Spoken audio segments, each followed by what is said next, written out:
الحمد لله رب العالمين، والصلاة والسلام على أشرف الأنبياء والمرسلين وعلى آله وصحبه أجمعين، أما بعد. يقول الله تبارك وتعالى: يا أيها الناس إنا خلقناكم من ذكر وأنثى وجعلناكم شعوبا وقبائل لتعارفوا إن أكرمكم عند الله أتقاكم. صدق الله العلي العظيم. Ndugu zangu Waislamu, baada ya kumshukuru Mwenyezi Mungu Subhanahu wa Ta'ala na kumtakia rahma Mtume Muhammad sallallahu alayhi wasallam, lazima turegeshe shukrani za dhati kwa Mwenyezi Mungu Subhanahu wa Ta'ala kutujalia tukakusanyika katika nyumba ya Mwenyezi Mungu Subhanahu wa Ta'ala kukumbushana mambo ya Mwenyezi Mungu Subhanahu wa Ta'ala. Hii ni ibada kubwa.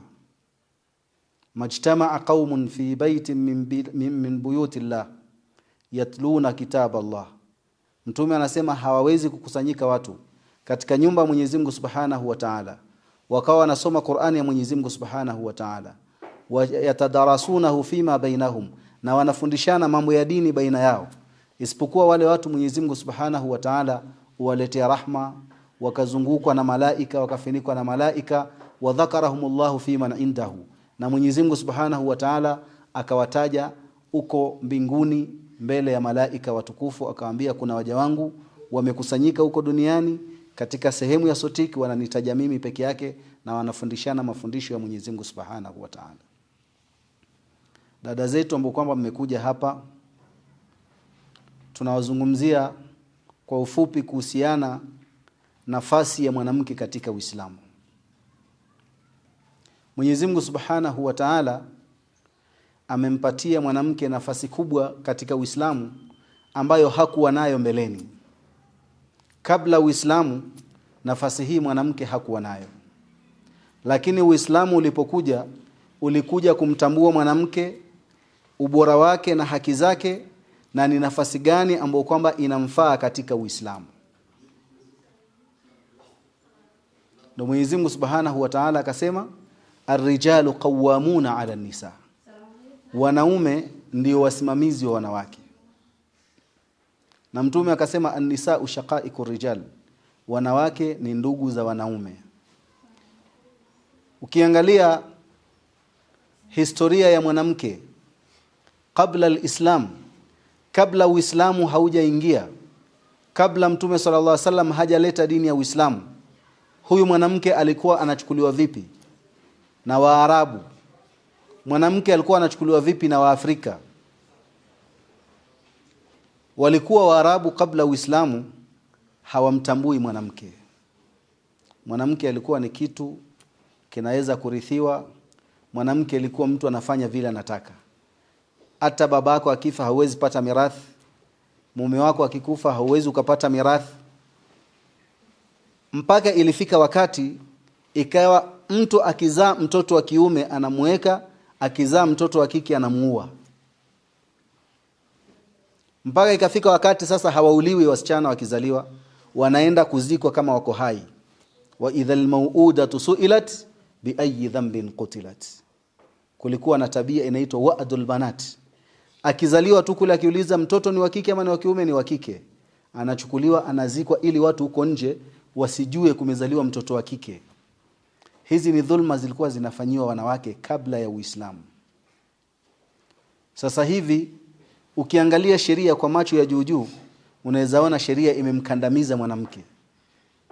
Lakini ukiangalia kwa macho ya kuona vizuri, utaona sheria imemtukuza mwanamke na ikampatia mwanamke haki nyingi ambazo hakuwa nazo. Waarabu walikuwa wanaoa mke zaidi ya mmoja, lakini bila mipaka. Waafrika walikuwa wanaoa mke zaidi ya mmoja lakini bila mipaka. Mtu anaweza kuwa na wake 20, wake 30, wake 50. Qur'ani ikaja ikaleta nidhamu ya taaddud zawjat. Ikaika hudud ya taaddud zawjat. Mpaka unafaa kuoa wake zaidi ya mmoja, lakini mpaka wake ni hapa. Qur'ani ikasema wanawake wanaweza kurithi Mwanamke akifiliwa na mume wake anaweza kurithi. Mwanamke akifiliwa na bwana wake anaweza kurithi. Akifiliwa na baba yake pia anaweza kurithi. Anarithi kwa baba yake, anarithi kwa mume wake. Mwanamke akawa anapata mirathi. Ambapo zamani alikuwa mtu akifariki, yule mke anarithiwa aidha na ndugu yake, ama kama kuna mtoto wa kiume mkubwa wa mume wake ambaye si yeye amemzaa, alizaliwa na mke mwingine, basi huyo mtoto ndo anamchukua. Huyo mtoto ndo ataamua kama atamwachilia aende, kama atakuwa mke wake. Bora si mtoto wake wa kumzaa, ni mtoto yule mume mkubwa, yeye ndo akona haki ya huyo mwanamke. Kwa hivyo wanawake walikuwa wanapata dhulma nyingi sana kabla ya Uislamu haujakuja. Kabla Uislamu haujaingia, talaq, Waarabu walikuwa wakimpatia mwanamke talaq, idda yake ni mwaka mzima. Iddatul mutallaqa, anakaa eda mwaka mzima. Ule mwaka haruhusiwi kuoga akiwa eda. Anakaa katika chumba ambacho kwamba ni kichafu kabisa. Chumba ambacho kwamba ndio kibaya katika ile nyumba. Ataekwa hapo, pale ataletewa tu chakula. Haruhusiwi kugusa maji, haruhusiwi kukata kucha, haruhusiwi kubadilisha nguo, wala haruhusiwi pia kunyoa nywele. Anabaki hapo paka ida yake ikiisha, mwaka ukiisha, ndio anatoka sasa pale. Wewe unafikiri mtu kama amekaa na hizo kucha mwaka mzima anakuwa vipi? Akiwa amebadilika, harufu yake ni mbaya na nini. Kwa hivyo mwanamke alikuwa anadhalilishwa sana. Lakini Uislamu ulipokuja ukatambua mwanamke. Mpaka katika Qur'an tukufu kuna suratun Nisa. Sura nzima inazungumzia mambo ya wanawake, ama imepatiwa jina la suratun Nisa. Lakini hakuna suratul Rijal. Hakuna sura ya wanaume. Kuna suratun Nisa, hakuna suratul Rijal. Kwa hivyo dauri ya wanawake katika Uislamu ni kubwa. Na wale ambao kwamba walitangulia katika wanawake walitambua nafasi yao katika Uislamu. Ukiangalia katika wanawake kuna Hajar, mke wa Nabii Ibrahim alayhi salam. Alikuwa anaishi pale Maka. Yeye akabaki pale, Nabii Ibrahim akaondoka, akabaki yeye na mtoto, akafanya mambo mengi pale Maka, kawa yeye ndo anasimamia. Huyo ni mwanamke, lakini alikuwa na usimamizi pale Maka ambao ulikuwa usimamizi wake ni mzuri paka Nabii Ibrahim aliporudi. Ukiangalia katika wanawake ambao kwamba Qur'ani imewatambua ni zaujatu Firaun, Asia, ambaye alikuwa mke wa Firaun. Mke wa Firaun, pamoja na kwamba mume wake alikuwa kafiri, mpaka alifika akasema ana rabbukumul a'la, mimi ndio Mola wenu niliye juu. Yeye alikuwa anafanya ibada zake na anamuomba Mwenyezi Mungu amlinde kutokamana na shari za Firaun, amlinde kutokamana na shida za Firaun. Yeye amejua huyo ni mtu mbaya na ndiye mume wangu, lakini bado yeye anaendelea na mambo yake ya dini. Kwa hivyo hata ikitokea umeangukia mikononi mwa mtu ambaye kwamba hafati mambo ya dini, isikue shida kwako wewe ukawa hufati mambo yako ya dini. Lazima ufate mambo ya dini kama alivyoamrisha Mwenyezi Mungu Subhanahu wa Ta'ala. Ndio naona mpaka ilifika pahali akamwambia Mwenyezi Mungu, Rabbi ibn li baitan fil janna, Mwenyezi Mungu nijengee nyumba peponi, wanajini min Firauna wa amali, na uniepushe na Firauni na vitendo vyake, wanajini min alqaumi adh-dhalimin, na uniepushe na watu ambao kwamba ni wenye kufanya dhulma, hawa watu wa Firaun. Na huyo Firaun alikuwa ndio mume wake. Lakini ukisoma vizuri utapata yeye mke wa Firaun ndio alimlea Nabii Musa alayhi salam, akiwa chini ya ulezi wa Firaun. Hapa unapata mwanamke amefanya kazi kubwa sana kumlea huyo mtoto Nabii Musa alayhi salam chini ya nyumba ya mtu ambaye kwamba sio Muislamu. Kwa hivyo katika dauri ya wanawake ni tarbia, kulea watoto katika malezi ya Kiislamu. Mwanamke anatakiwa awe anaangalia majukumu yake katika kulea watoto wake. Mtume sallallahu alaihi wasallam katika hadithi ambayo kwamba alisema kullukum ra'in wa kullukum mas'ulun an ra'iyatihi, alimtaja mwanamke pale ndani akasema wal mar'atu ra'iya, na mwanamke ni mchungaji,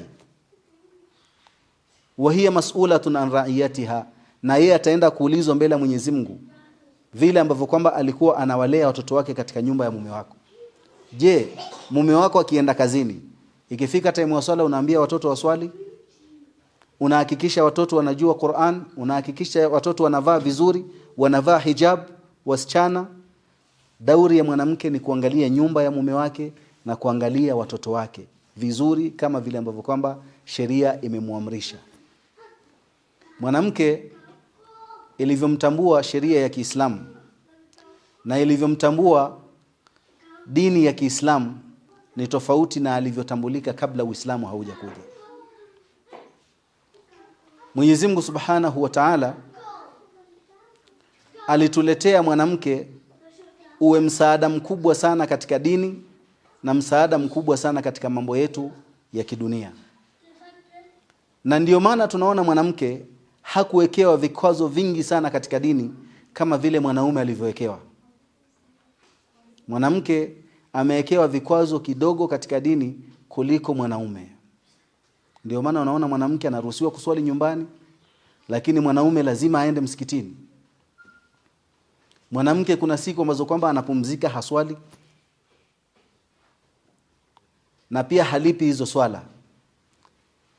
Hii ni hikma ya Mwenyezi Mungu Subhanahu wa Ta'ala. Mwenyezi Mungu ameona mwanamke ni kiumbe ambacho ni dhaifu, kwa hivyo anafaa kuwa chini ya usimamizi ya mwanaume ambaye kwamba anafuata mambo ya dini, mwanaume ambaye kwamba anatekeleza haki za kidini. Na ndio maana ukiingia katika mambo ya ziwaji, unaona mwanamke haleti hata chumvi katika nyumba. Jukumu la chakula ni mwanaume. Mwanaume ndo anafaa kulisha familia mzima. Hata kama una watoto 20 na bibi 4, wewe ndio ujue hawa watoto watakula nini, ujue fizi zitatoka wapi, mwenye ataumwa utaendesha hospitali gani na ulipe bill. Hawa watu wote waishi chini ya usimamizi wako. Sio kuambia unaoa wanawake 4 lakini ukaambia wewe mmoja utafanya hivi, wewe utanunua uniform, wewe utalipa fees, alafu mimi nitanunua chakula. Hakuna kugawanya majukumu na mwanamke. Mwanamke pale nyumbani yeye ni kama boss. Ndio Mtume sallallahu alayhi wasallam amesema rifqan bil qawarir, kuweni wapole kwa hawa wanawake. Akasema khairukum li ahli, mbora wenu zaidi ni yule mbora wenu kwa mke wake. Akasema wa ana khairukum li ahli, na mimi ndio mbora wenu katika kwa wake zangu. Mtume sallallahu alayhi wasallam alikuwa yeye ni mtu bora sana akifika nyumbani kwake. Kwa hivyo Uislamu umemtambua mwanamke. Na wako wanawake ambao kwamba tumesema wana majina zaidi katika Uislamu kwa sababu wametambua nafasi yao katika Uislamu. Mtume sallallahu alaihi wasallam alipoletewa dini ya Uislamu, akaleta dini ya Uislamu kwa Waarabu Makka, watu walikataa. Ukifuatilia historia ya Uislamu, baada ya Mtume sallallahu alaihi wasallam, mtu wa kwanza kukubali Uislamu ni Khadija. Khadija ni mwanaume ama ni mwanamke? Khadija ndio mtu wa kwanza kukubali Uislamu. Kabla hawa maswahaba wote ambao wanatajwa hawaja silimu, kina Abu Bakar, kina Ali, kina Uthman, kina Umar bin Khattab, Khadija ndio mtu wa kwanza kukubali Uislamu. Hii ni kionekana wanawake wako na nafasi kubwa katika Uislamu. Kama mwanamke mwenzenu ndo alikubali Uislamu wa kwanza, kwa nini nyinyi muwe nyuma katika nafasi kama hizi za Uislamu? Ukifuatilia vile vile unapata mwanamke wa kwanza aliokufa kwa ajili ya Mwenyezi Mungu Subhanahu wa Ta'ala. Mwanamke wa kwanza ambaye alikufa kwa ajili ya dini ya Uislamu ni Sumayya. Sumayya ndo aliouliwa, shahidi wa kwanza katika Uislamu ni Sumayya, ni mwanamke. Kwa hivyo ukisema mwanamke ni kitu hivi hivi ama Uislamu haujatambua mwanamke, utakuwa umekosea mafundisho ya Qur'an na mafundisho ya Mtume SAW na historia ya Uislamu ulivyokuja na mpaka sasa pale ambapo Uislamu ulimuweka mwanamke. Mwanamke amewekwa pahali ambapo hawezi kusumbuka. Mwanamke anakaa tu nyumbani. Waqarna fi buyutihinna fi buyutikunna, mnafaa kukaa katika nyumba zenu kutulia kufanya majukumu ya nyumbani. Ikitokea ni kufanya kazi, basi mwanamke anafaa kufanya kazi pahali ambapo kwamba mume wake amemruhusu na hakuna fitna, hakuna ikhtilati na wanaume, na sio kazi ngumu, kazi ambayo kwamba inaendana na tabia ya mwanamke. Si kazi labda kubeba mawe kufanya nini, kazi tu ya kawaida kama ni biashara kidogo kidogo mume wako amekuruhusu, amekufungulia duka, unaweza fanya, hiyo inakubalika katika sheria ya Kiislamu. Lakini mwanamke anafaa kujiepusha na mambo mengi ambayo kwamba sio mazuri. Ndio maana Uislamu umemwekea mwanamke pia mavazi mazuri, yudnina alayhinna min jalabibihinna. Mtume sallallahu alayhi wasallam waambie wake zako na wanawake waumini wote wavae nguo zao vizuri, jilbab, wavae majilbab, wafinike, wavae nguo ambazo kwamba maumbile yao hayaonekani kwa wanaume ambao kwamba ni wakando. Mwanamke anajistiri vizuri. Hayo ndiyo mavazi ambayo kwamba mwanamke amewekewa, kwa sababu mwanamke ni kiumbe ambacho kwamba ni kizuri na ni muhimu katika umma, kwa hivyo lazima kihifadhiwe. Kitu kizuri ni kile ambacho kwamba kinafinikwa. Hata ukiona mtu anauza chakula hajafinika na nini, unaona hiki chakula labda sio kizuri. Lakini kitu kizuri ni kile ambacho kwamba kimehifadhiwa vizuri, kimefinikwa vizuri, hicho ndio chakula ambacho kwamba ni kizuri. Na mwanamke anatakiwa ajistiri wakati wowote.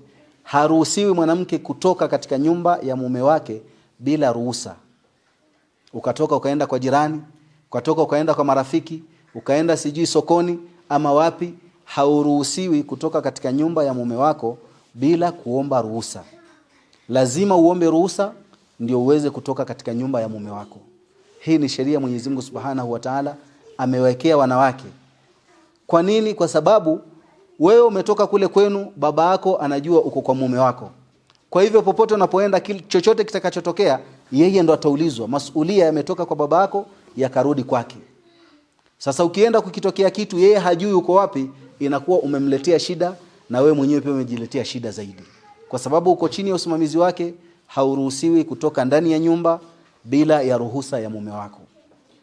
Vile vile nikasema wanawake katika dini Mwenyezi Mungu Subhanahu wa Ta'ala amewafanyia usahali.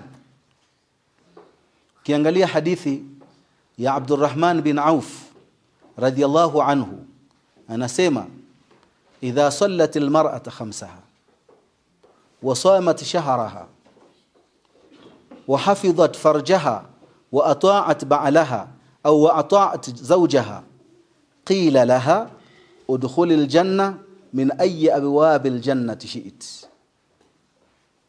Mtume SAW anasema katika hadithi ya Abdurrahman bin Auf, haya mambo mwanamke akiyafanya tayari ashaingia peponi.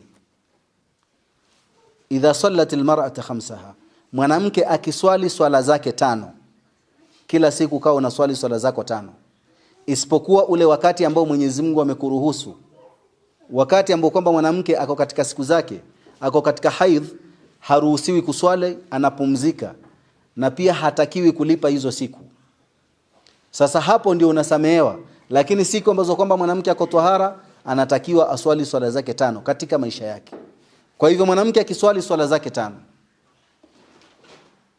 wasamat shahraha, na afunge mwezi wa Ramadhani, au ikifika Ramadhani anafunga zile siku ambazo atafungua, labda kwa sababu wako katika haidh, atazilipa hizo siku, kama vile Aisha alivyokuwa akifanya. Anasema alikuwa akilipa siku ambazo kwamba amefungua katika haidh mpaka mwezi wa Shaabani ndo analipa hizo siku. Bora tu kabla Ramadhani nyingine haijafika, unalipa kama ni siku 5, ni siku 7, ni siku 3, zile siku ambazo kwamba mtu alikuwa katika hali zake. Mwanamke akiswali swala zake 5, afunge mwezi wake wa Ramadhani, ahifadhi uchi wake, ahifadhi sehemu zake za siri vizuri, amtii mume wake, wa ata'at zawjaha, akawa anamtii mume wake. Huyu mwanamke haya mambo tu akiyafanya vizuri, siku ya kiyama Mwenyezi Mungu Subhanahu wa Ta'ala atamwambia udkhulil janna, ingia peponi, min ayyi abwabil jannati shi'it, kupitia mlango wowote wa pepo unaotaka. Milango ya pepo ni mingi, wengine wataingia na mlango huu, wengine mlango huu, wengine. Lakini huyu mwanamke ambaye anafanya tu haya mambo matatu, kumtii mume wake, kuswali swala 5 na kufunga vizuri vile inatakikana katika sheria ya Kiislamu, huyo ataambiwa achague anataka kuingia peponi na mlango gani. Hiyo ni fadhila ambayo sisi wanaume hatukuipata, imepatiwa tu wanawake peke yake. Kwa hivyo wanawake Mwenyezi Mungu Subhanahu wa Ta'ala amejua ni dhaifu, akawaweka chini ya mwanaume, na akajua ni muhimu, akawapatia majukumu katika nyumba, kulea watoto katika malezi ya Kiislamu. Al-ummu madrasa, mwanamke ndio madrasa. idha a'adtaha a'adatta sha'ban tayyib al-a'rak, ukimwandaa mwanamke vizuri tayari utakuwa tumeandaa jamii ambayo kwamba ni nzuri na watoto ambao kwamba ni wenye kufuata dini, kwa sababu mama ndiye anabaki na mtoto kila wakati katika nyumba. Kitu ambacho kwamba mara nyingi wanawake wanachanganyikiwa wakisikia ni wakati labda mwanamke anasikia mume wake anataka kuoa. Kisikia tu mzee anataka kuongeza mke wa pili, inakuwa shida. Sababu anaona ni kama labda haki zake zitakuwa zimepungua ama hazitekelezwi kisawa sawa. Ndio maana nimesema katika mambo ambayo kwamba yalikuwa yakiwapata wanawake kabla ya Uislamu ni kwamba kulikuwa na taaddudu zaujati. Mtu alikuwa anaoa wanawake zaidi ya mmoja bila mipaka. Anafika paka 20 paka 50. Uislamu haukuleta taaddudu zaujati. Lakini ulikuja ukaekea nidhamu taaddudu zaujati. Nidhamu ikawekwa mathna wa thulatha wa rubaa. Mtu anaweza kuoa wanawake wawili, watatu ama wanne kama anaweza kufanya uadilifu. Fa in khiftum alla ta'dilu fawahida. Kama unajua hauwezi kufanya uadilifu, basi unatakiwa uoe mke mmoja. Ikitokea mume wako ameoa na anafanya uadilifu vile inatakikana, basi unafaa pia umsupport na uwe unaendelea na ibada zako na unamwambia afanye uadilifu, unamkumbusha, isiwe ni vita katika nyumba. Kwa sababu hii ni aya na hii ni ruhusa ambayo kwamba Mwenyezi Mungu Subhanahu wa Ta'ala amewapatia hawa wanaume. Na kuna sababu kubwa. Wakati wa ujahilia wanawake walikuwa wanaruhusiwa. Mwanamke alikuwa anaweza kuenda na wanaume zaidi ya mmoja. Mwanaume anakuja, anaweka kama ni mkuki pale, anaingia katika nyumba ya yule mtu mwingine. Anaweza kuwa mwanamke ameenda na waume 4 5. Akipata mimba analetwa mtu wa kiafa ambaye anajua kulinganisha sura. Mtoto akizaliwa anakuja anaangalia, anasema wale waume walikuwa walete hapa, wanaletwa. Alafu anasema huyu mtoto atakuwa anafanana na huyo. Wakati ule alikuwa hakuna DNA. Lakini kuna watu akiangalia tu hata mguu hata sikio anajua huyu ni mtoto wa nani. Sasa ikawa wanawake hawapati utukufu. Ndio Mwenyezi Mungu akatuambia mwanamke anafaa akuwe mume wake ni mmoja. Mtoto akizaliwa tunajua ni wa mtu fulani. Lakini huyu mwanaume, kwa sababu wanawake ni wengi katika dunia, wanawake wanapata shida, wengine hawana waume, akaruhusiwa hii taaddudi zaujati. Waafrika walikuwa nayo kabla Uislamu hujafika. Waarabu walikuwa nayo kabla Uislamu haujafika. Ukisoma Nabii Suleiman alayhi salam utashangaa sana vile alikuwa na wanawake wengi. Tunaambiwa katika Sahihul Bukhari Nabii Suleiman alayhi salam alikuwa na wanawake 700. Wanawake wangapi? 700 na suria 300. Wale watumwa alikuwa na 300. Wote walikuwa ni 1000. Na siku moja alisema la atufanna lailatal yawm ala 100 min zawjati. Huu siku mmoja wa leo nitawazungukia wake zangu 100. Talidu kullu minhunna waladun mujahid fi sabilillah. Kila mmoja atapata mtoto na yule mtoto atakuwa ni mwenye kupigana jihadi kwa ajili ya Mwenyezi Mungu. Kwa hivyo taaddudu zaujati ilikuwa tangu hizo enzi. Tawafa bihinna fi'lan, Nabii Suleiman aliwazungukia wale wake zake, lakini lam talid illa imra'atun wahid. Aliyepata mtoto ni mwanamke mmoja peke yake, na wanasema waladat nisfa al-insan. Alizaa mtoto ambaye hayuko kamili viungo vyake. Kwa sababu lam yakul Suleimanu insha Allah. Nabii Suleiman alayhi salam hakusema insha Allah. Wala taqulanna li shay'in inni fa'ilun dhalika ghadan illa an yasha Allah. Siku moja Mtume sallallahu alaihi wasallam akiwa na maswahaba zake, alikuja mtu anaitwa Ghailan ibn Salama. Ghailan ibn Salama akamwambia Mtume sallallahu alaihi wasallam, ya Rasulullah, Mtume wa Mwenyezi Mungu, aslamtu, mimi nimesilimu, wa hadhihi 10 zawjati aslamna ma'i, na hawa wake zangu wote 10 wamesilimu pamoja na mimi. Ghailan ibn Salama alikuja kwa Mtume sallallahu alaihi wasallam na wake zake 10 wote wamesilimu. Na sheria ya Kiislamu, mume na mke wakisilimu, ndoa yao ile ile inaendelea. Hawafunganishi ndoa nyingine. Ile ile walofanya, kama ni kanisani, kama ni kwa wazee, kama ni wapi, wanaendelea na ndoa yao. Bora wamesilimu wote wawili. Huyu amekuja wake zake 10 wamesilimu. Ndio naambia taaddudu zaujati ilikuwa, lakini bila mipaka. Mtume SAW akamwambia amsik minhunna arba'a, katika hawa wake 10 chagua 4 unaowataka, wafarik sairahunna, wengine uache. Kwa hivyo mwisho ni 4, na ikitokea mtu hana uadilifu haruhusiwi, anabaki tu na mmoja. Unabaki na mmoja ili usiwe na lawama mbele ya Mwenyezi Mungu Subhanahu wa Ta'ala.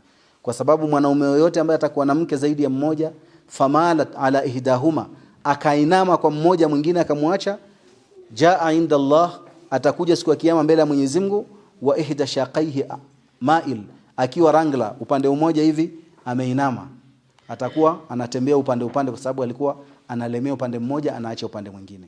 Kwa hivyo haya ni masala ambayo kwamba wanawake tunafaa tuyaelewe. Tuangalie idadi ya wanawake ni nyingi ulimwenguni, na wanaume ambao wana uwezo wanaruhusiwa kuoa mke zaidi ya mmoja. Na tukasema katika ubora wa wanawake, Mtume sallallahu alaihi wasallam siku moja alitoa hadithi ambayo kwamba inahusu wanawake peke yake. Akawaambia wazazi, man ala jariyataini, yoyote ambaye atawalea mabinti wawili hata tablugha, mpaka wakuwe wakubwa, dakhaltu ana wa huwa fil jannati kahataini. Mtume anasema mimi na yule mtu ambaye atalea wasichana vizuri kabisa mpaka waweze kukua wakubwa, kabla kuwa na shida yoyote, kabla kupatana na wanaume ama nini, na wakiwa katika misingi ya dini na kujihifadhi na kuvaa vizuri, anasema mimi na huyo mtu tutaingia peponi kama hivi vidole viwili. Watoto wa kiume hawakutajwa kwa sababu kulea watoto wa kiume ni rahisi kuliko kulea watoto wa kike. Kwa hivyo mzazi unafaa kuangalia mtoto wako wa kike vizuri, ili wewe na Mtume SAW uweze muingie peponi pamoja. Uislamu umeangalia mwanamke tangu ni mdogo mpaka akiwa mkubwa. Hata mtu ambaye kwamba unamuozesha binti yako lazima muangalie. Mtume SAW amesema idha atakum man tardhauna dinahu wa khuluquhu fazawijuhu. Akija mtu ambaye mnaridhika na dini yake na tabia zake ni mzuri, muozesheni. Ili mtoto wako asiende kupata shida, muozeshe mtu ambaye anafuata misingi ya dini, anaswali, anafuata dini. Si mtu labda kitu kidogo anaenda anampiga, anafanya hafati sheria, itakuwa hiyo umemdhulumu huyo msichana. Na ndio maana sheria imeweka mpaka huko kupiga mwanamke. Mtume SAW akasema idha dharaba ahadukum imra'atahu falyajtanibul wajh. Ikitokea mtu anataka kupiga bibi yake, labda amekosewa, ameona anataka kumpiga, anafaa asipige sehemu ya uso. Falyajtanibul wajhi, ajiepushe na kupiga sehemu ya uso. Usimguse kwenye uso. Wewe ulimwangalia sura yake ndio ukampenda, alafu hiyo sura ndio anaenda kubomoa. Hiyo haitakikani. Mtume SAW ametuwekea hizi sheria zote, akijua mwanamke tutaishi naye vizuri hapa duniani, na huyu mwanamke tunamhitajia sana katika dunia, katika kuendesha dini mbele. Mwanamke anatakiwa achukue nafasi. Muzungumze na wanawake wenzenu, marafiki zenu ambao kwamba sio Waislamu, muwaelezee uzuri wa Uislamu, waweze kuupenda Uislamu. Ikitokea mwanamke amesilimu, mnamshika mkono, mnamfundisha dini, na kama labda ni nguo hana nguo za kuswalia na nini, uko na buibui 2 3, unampatia moja, kama ni dera ni nini, apate nguo ya kuswali, aone Waislamu ni watu wazuri na wenye kutukaribisha, na Waislamu pia atuone ukarimu wetu. Hii da'wa sio ya wanaume peke yake. Mara nyingi inakuwa mtihani wanaume kuongea na wanawake, wakati nyinyi ndio mko nao kila pahali huko, kwenye labda chama, mikutano, mnaenda shule pamoja, mnaonana na wao sokoni. Mnafaa musaidie mashekh, maimamu hapa. Wakati mwingine mnaongelesha wanawake marafiki zenu, mnawaelezea umuhimu wa Uislamu, uzuri wa Uislamu. Yule ambaye atakubali kuwa Muislamu, unamleta hapa msikitini, unamwambia Sheikh, kuna mwanamke mwenzetu amesilimu, anapangiwa darasa zake, anasomeshwa, na unakuwa wewe una ujira mkubwa mbele ya Mwenyezi Mungu Subhanahu wa Ta'ala.